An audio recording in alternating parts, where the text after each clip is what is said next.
Hey, what's going on, everyone? This is Mitch. Good Sunday evening to you all. Hope you guys are doing well and having a great ending to your day and your weekend out there. Happy Mother's Day for anybody who did not tune in this morning. It's definitely always worth saying again. Hope you moms out there had a great day, and I hope whomever made more than a day out of it, made an entire weekend out of it, because you certainly do deserve it, and we appreciate y'all. Appreciate your unconditional love.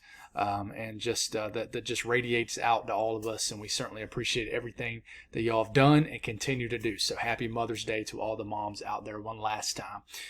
We're going to talk a little weather this evening. Not going to keep you guys long at all. Really, we're going to speak on what could happen over the next several days.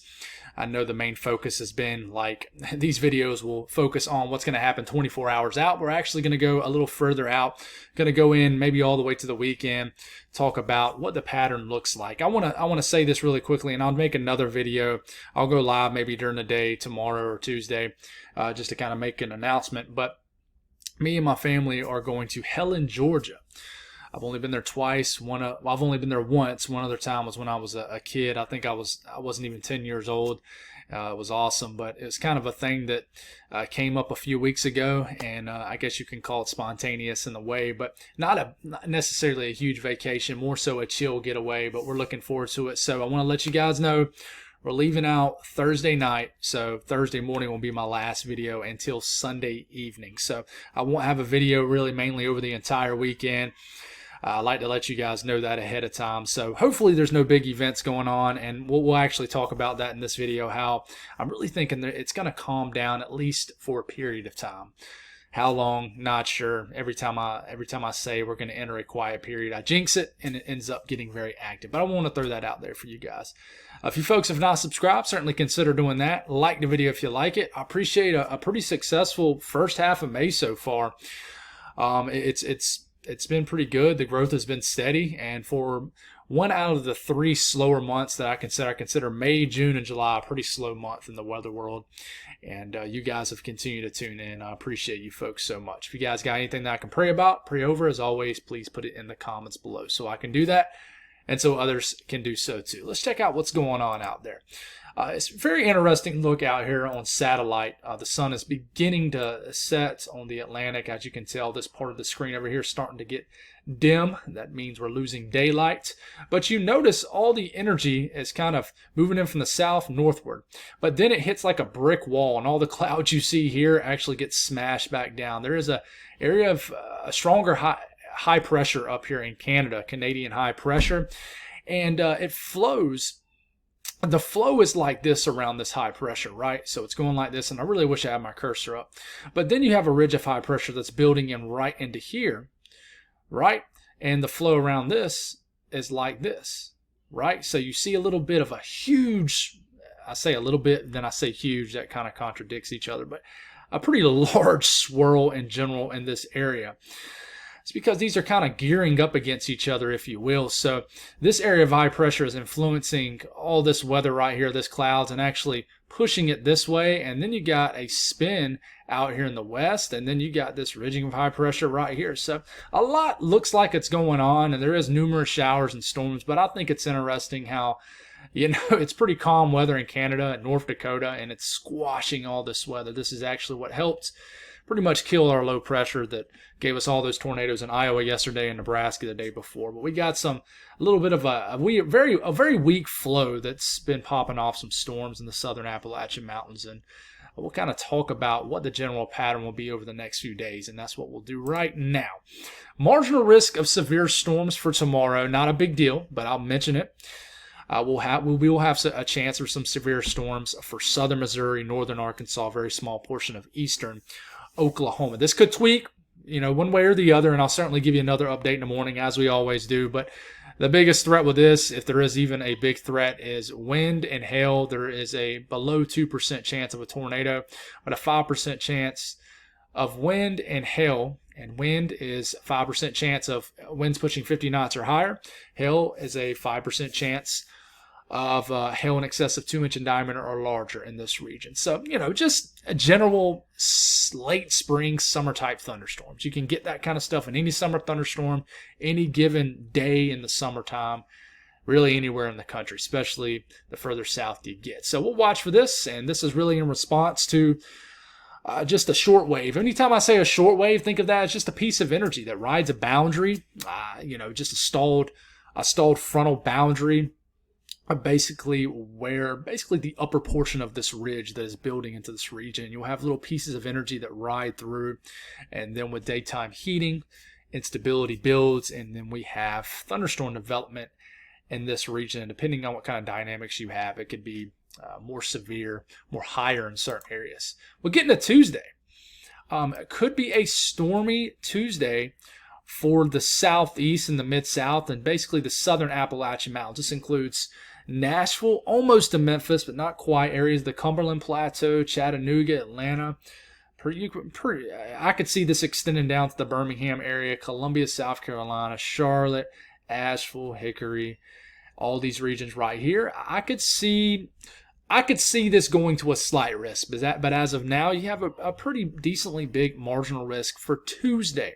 So I think we'll have more widespread scattered showers and storms in this region for our Tuesday, and this is really in response to that very slow trough, basically troughing, creating a boundary, and then just, like I said, just a short wave, a piece of energy flying through. This will spark thunderstorm development, and I would watch a line of storms that sweep through Tennessee, areas of North Georgia, northern Alabama, South Carolina, and western North Carolina sometime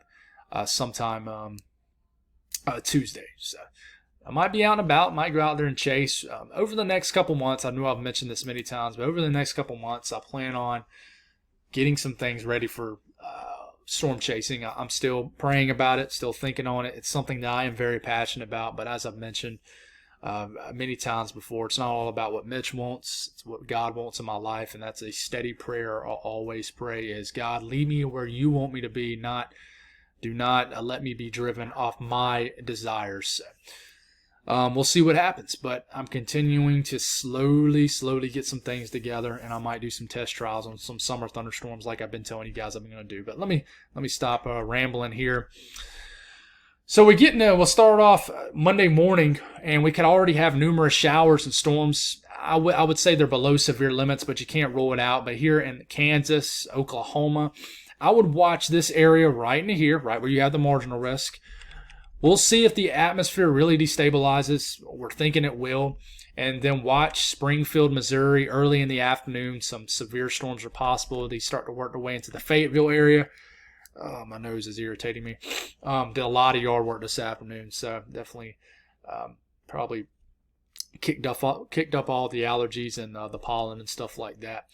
But widely scattered showers and storms are possible in Mississippi, Alabama, Tennessee, but I would say the threat for severe weather is the highest in here, and that's why you got the marginal risk.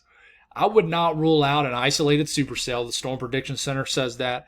An isolated spin up, but the biggest threat with these storms as they sweep through, kind of develop and sweep through areas of southern Missouri, northern Arkansas, would be damaging winds and large hail. But there could be a pretty intense cluster of showers and storms here in the southern half of Missouri sometime around 6 to 7, 8 p.m. tomorrow.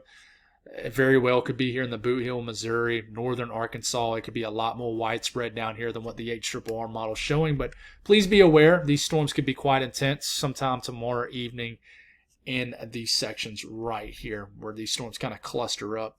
So we'll see if this upgrades to a slight risk. If it doesn't, it does. If it does, it doesn't. If it does, it does. We'll certainly watch and see what the next upgrade is for tomorrow. For the risk for Tuesday, we're only in range of the NAM. We'll start off for Tuesday morning. Tuesday morning, we already will likely have some ongoing showers, maybe some storm action somewhere in Kentucky, southern Louisiana, West Virginia, maybe even western Virginia, maybe even Tennessee.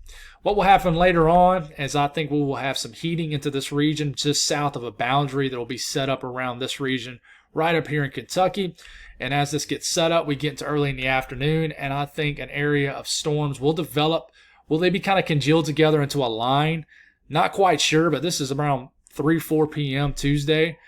You got some storms beginning to develop, and I think they really start to pick up some speed, but it can be quite stormy for the southern half of Kentucky Tuesday afternoon, I think it becomes very stormy sometime in late afternoon into the evening hours along the Cumberland Plateau, northern Alabama, all the way to eastern Tennessee, western Virginia, and this is making its way knocking on the door of Knoxville, Gatlinburg, as we get into after sunset. So, you got a marginal risk of severe storms in South Carolina and North Carolina for Tuesday.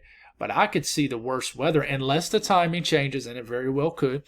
I could see the worst of this weather making its way after the sun goes down for North Georgia, the Piedmont and mountainous regions of North Carolina, upstate South Carolina, and the latest run of the NAM has this weakening.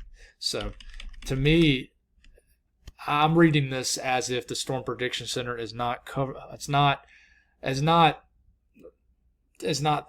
in favor of the NAM with this scenario. Just based off what I'm seeing here, I have a feeling that you'll have more convection earlier in the day. It's a little bit further southeast into Tennessee, but we'll certainly watch how this unfolds. We'll talk about after Tuesday, too, in regards to severe weather. Just give me 1 second, and we will work our way to it. But I can tell you the threat begins to decrease, not substantially, but I think you'll just have a general summer-like pattern that develops after Tuesday. But one thing I do want to mention here is we'll start this off Monday evening. The red you see on your screen is ridging, but you see the blue right here on this. This is a sharp cold front that's not going to dig very far south, but it will dig completely over the northeast. We're getting into Tuesday afternoon. A cold front will sweep through the northeast, mid-Atlantic. It could even affect and just bring a brief period of dry, a little bit cooler air, even as far south as the southeast. But this will swing through the northeast sometime Tuesday, really influence the weather for Wednesday, and then it'll head on out pretty quick, and then ridging builds right on top of the region.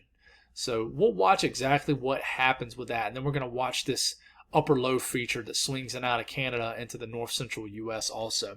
We got to figure out how this is going to influence the weather up here for the northern plains and the north central U.S. and the Great Lakes region. But I can tell you this trough that kind of sweeps through for the northeast, I know that you guys plant a lot later up here in the northeast. Your summer certainly isn't as, it takes a lot longer to get to, and it's a lot shorter up in this region. But, these are low temperatures for Tuesday. Nothing unusual. 40s inland. It is quite chilly inland for northern PA, the southern tier of New York State, mountainous regions, 40s. But look as we get into Wednesday morning. Wednesday morning is already chilly. Okay, the trough has already moved through, waking up to 30s in the southern tier of New York State, and quite chilly temperatures. I mean, at this point, it's May 17th. Look into Ontario, Canada. Widespread well below 20s, hard freeze. It's getting pretty late in the year, but you see this every once in a while. But this is a pretty sharp cold front. But then for Thursday morning, this is when you run the risk even closer to the I-95 corridor for a widespread frost freeze for your morning of May 18th. You could even get into the 30s into the Boston area. But certainly, you make your way inland to southern New England, widespread 30s. There's going to be areas that get below freezing. Even a chilly morning, all the way down to North Carolina. Lows probably will get down into the 40s in some areas, some northern counties of North Carolina, certainly in Virginia. So a very chilly morning, Thursday morning. But look, you get into Friday morning, the low temperatures warm up, and then by the time you're into Saturday, it's still chilly, but not near as chilly at all. So. Be aware of this in your northeast. Don't let this shock you. I know you've warmed up over the last few days since having miserable weather several days back, but you definitely will have a quick hitting cold front that will cool you guys down. Going past Tuesday, day 4 through 8, says predictability too low, except for day 4 where it says basically potential is too low. When it says predictability too low, that means that there could be a severe threat, but it's too low to really drop an outlook on it or anything like that. So we'll watch what's going on. Really, the only thing they mention on the Storm Prediction Center past day 3 is this upper low feature that comes out of Canada. And, we'll watch that, and we'll talk about that here in a second. But I can tell you The 6 to 10 day temperature outlook, this looks very El Nino like. El Nino has already established itself in the pattern in general. And listen, if you're a winter weather fan and you live in the south, southeast, eastern U.S., there's a lot of chatter. You're going to see a lot of hype videos leading up to this winter and this summer saying that the winter for the eastern U.S. is going to be outrageous. It's going to be massive for winter weather fans. It's going to be awesome. Don't believe everything you hear. There's more to it than just, hey, is there an El Nino? Is there not? But I can tell you there's some things that even I'm getting excited about that I'm seeing. But we'll certainly watch. But this is very El Nino-like, having areas in the south below average temperature-wise. And I can tell you the May 20th to the 24th time frame, 6 to 10 day temperature outlook for the National Weather Service is predicting below average temperatures. So we're kind of delaying that terrible heat for now, okay, which is good. I know I'm happy for it. Now, some people love the heat, but if it could get to about what it is outside right now here in Columbia, South Carolina, every day of the summer, I would not mind at all. Hit about 88 degrees, little humidity, but not too bad. If you hear any loud noise in the background, my neighbor just started weed eating or something, or a leaf blowing, so that's what that is. But even get to the 8 to 14 day temperature outlook. This is almost taking us clear to June. Below average temperatures, they're thinking, in this region of the South. So no big heat that I see going forward. But speaking of that upper low, and I should have talked about this right here. But speaking of this upper low, you see this blue. This is an upper low swinging out of Canada. This could create some weather somewhere in the north central U.S. Could bring some storm action. I think it will. Are we going to have severe storms in Minnesota, the Great Lakes region? Not quite sure. But one thing I can tell you is this swings through, and then a little bit of troughing shows up in the eastern U.S. And I can tell you there's no big dips in the jet stream out west. If you got to look like this, okay, that does not scream severe weather threat. If you add this below average temperatures out west and above average temperatures to the east, that tells me that you have a trough digging in the west. Remember, we call that a negative PNA. When you have a trough digging in the east, that's a positive PNA. We talk a lot about those teleconnections in the winter, not so much in the summer. But to me, this screams troughing in the central and eastern U.S., and ridging in the west, so that does not favor low pressures and severe weather in the middle of the country. But that could change. And, you look at the European, we go 10 days out, and, we'll watch this. Maybe there's a feature right in here showing up. But I can tell you, over the next 10 days, I don't see any significant severe weather. I could see some days where we get a slight risk of severe storms, a level 2 out of 5. But I think we get a little break for the foreseeable future. We'll see what happens. But that's all I got, guys. Have y'all yourselves a fantastic ending to your Sunday and weekend, and I'll be with you in the morning. God bless.